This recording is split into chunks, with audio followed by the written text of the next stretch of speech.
Sometimes, the most painful truths aren't screamed in anger.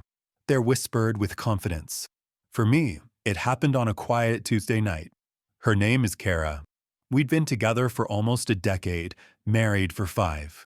We had the kind of relationship people described as solid. A home, routines, a sense of stability. From the outside, we looked fine. But inside those walls, things were different. Kara had a way of cutting deep without raising her voice. Little remarks that sounded casual but carried sharp edges. And the longer I stayed, the more I realized she didn't see me as a partner. She saw me as permanent. Not because she cherished me, but because she was convinced I wouldn't go anywhere. That night, I had come home late from work. Exhausted, I dropped my bag by the door, loosened my tie, and walked into the kitchen. Kara was pouring herself a glass of wine, scrolling through her phone. She didn't look up. "You're late again," she muttered. "Yeah, big project." Ran over. She smirked at her screen, still not meeting my eyes. "You work too much. Not that it matters. You're not going anywhere. You'll never leave me." She said it so casually, like it was a fact. Like gravity. I froze. Something about the certainty in her tone hit harder than anything else she'd ever said. Because it wasn't love in her voice. It was ownership. I didn't respond. I just stood there for a moment, then walked past her to the living room. She didn't notice. She'd already gone back to whatever was on her phone.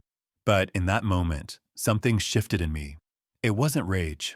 It wasn't even hurt. It was clarity. She truly believed I would never leave her. That no matter what she said, no matter how she treated me, I would always stay. And in her mind, that gave her permission to keep cutting deeper, to test how much I would endure.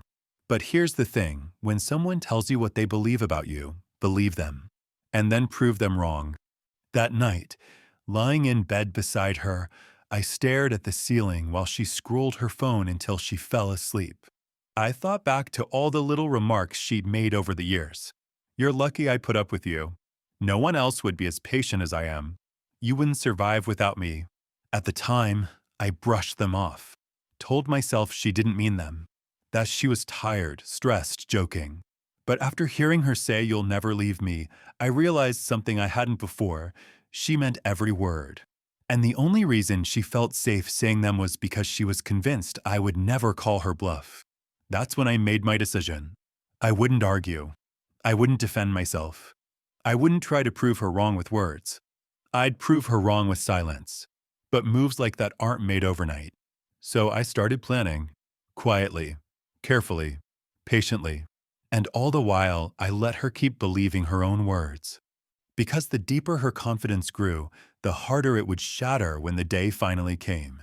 The first change I made was silence. Not the kind that's obvious, where you slam doors or give the cold shoulder. No, my silence was gentle and visible. I stopped filling in every pause in our conversations. If she wanted to talk, she could. If she didn't, I let the quiet linger between us.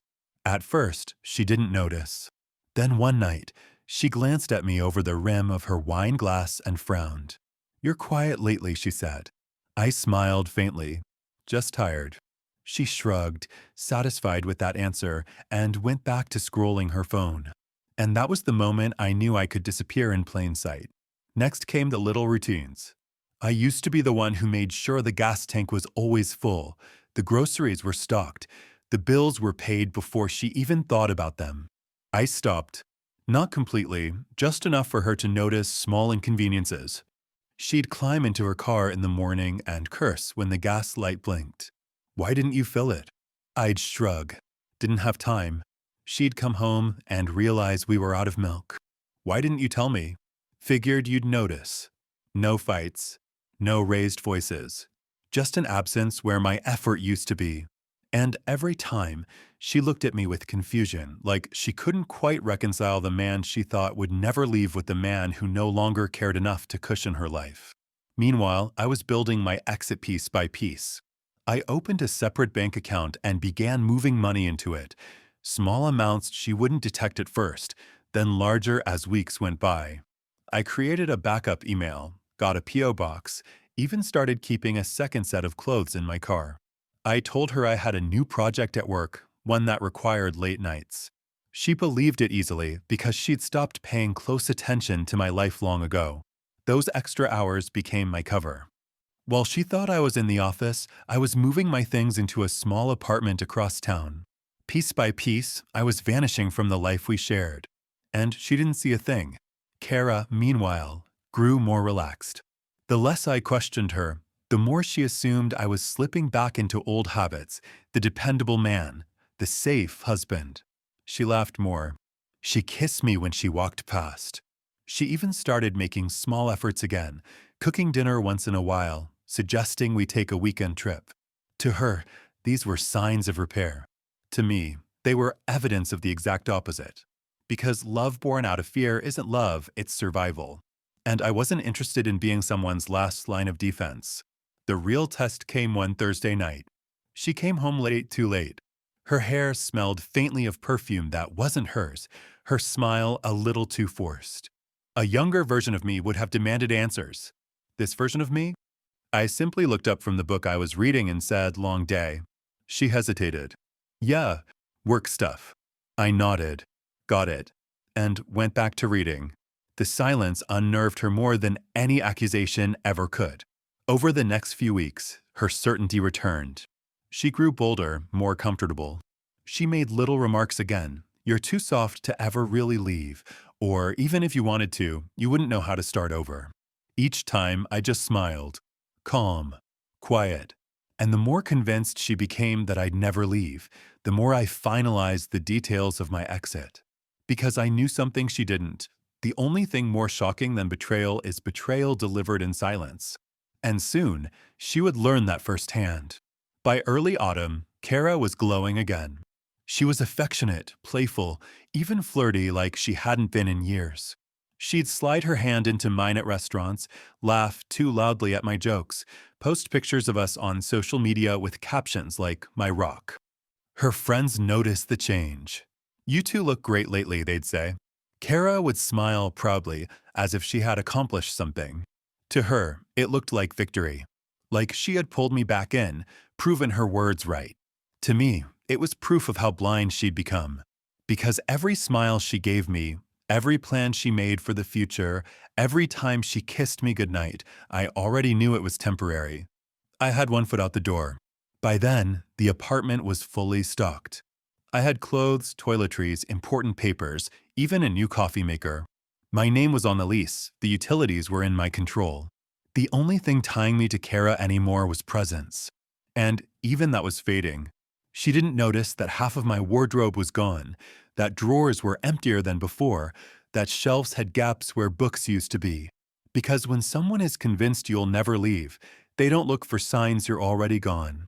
One evening, she curled up beside me on the couch, resting her head on my chest. "I feel like we've come through the worst," she murmured. "We're stronger now." I stroked her hair gently, my voice calm. "Yeah, stronger."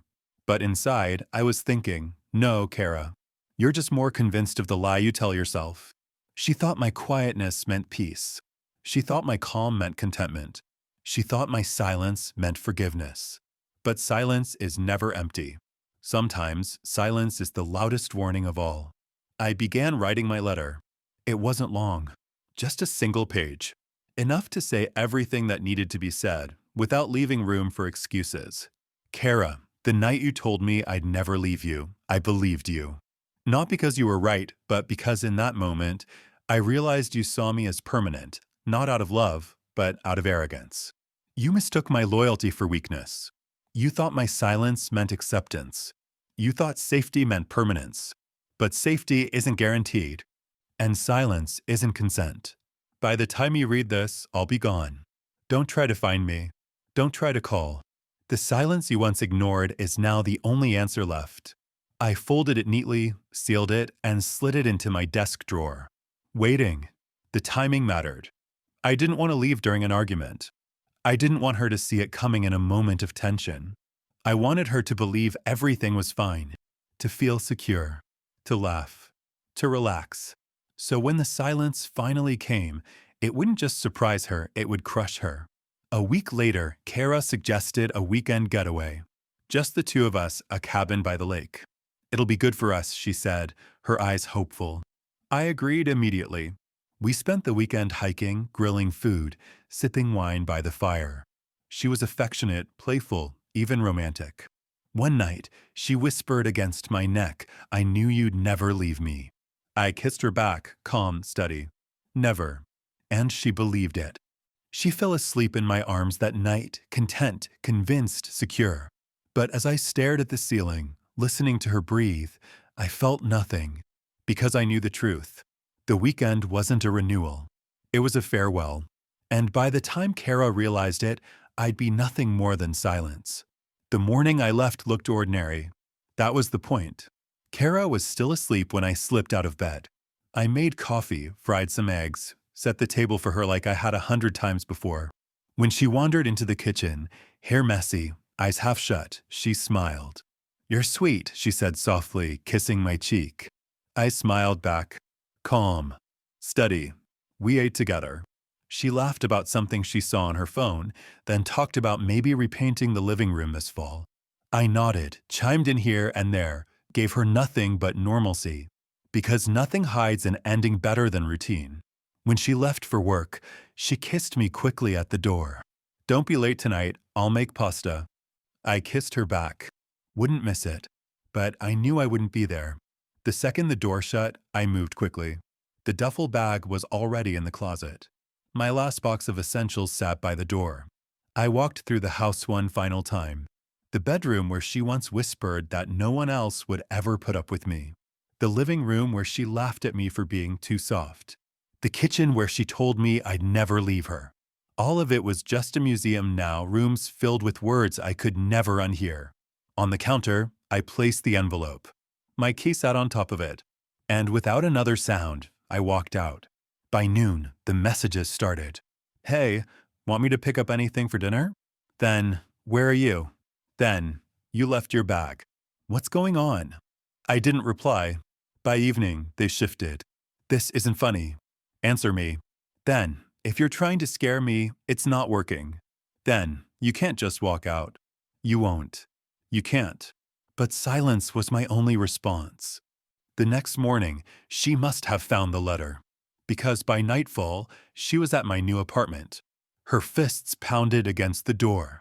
When I opened it, she stood there, eyes red, makeup smudged, clutching the envelope like it was a weapon. Her voice cracked. "You're serious? You actually left." I stared at her calmly. "I told you." Silence doesn't mean consent. And loyalty doesn't mean weakness. Tears spilled down her cheeks. "I didn't mean it when I said those things." "You know I didn't." "Yes, you did," I said quietly. "Maybe you didn't mean to say it out loud, but you believed it." And once he said it, I couldn't unhear it. She shook her head, sobbing now. "You can't leave me." "You won't." I stepped back, my voice low, final. "That was your mistake, Kara. Believing I never would." And I closed the door. That was the last time I saw her face. She tried for weeks, calls, texts, messages through mutual friends. All unanswered. Because sometimes, silence is the loudest answer of all. And in that silence, Kara finally learned the truth. I wasn't the man who would never leave. I was the man who finally did. And nothing shattered her more than realizing she never saw it coming.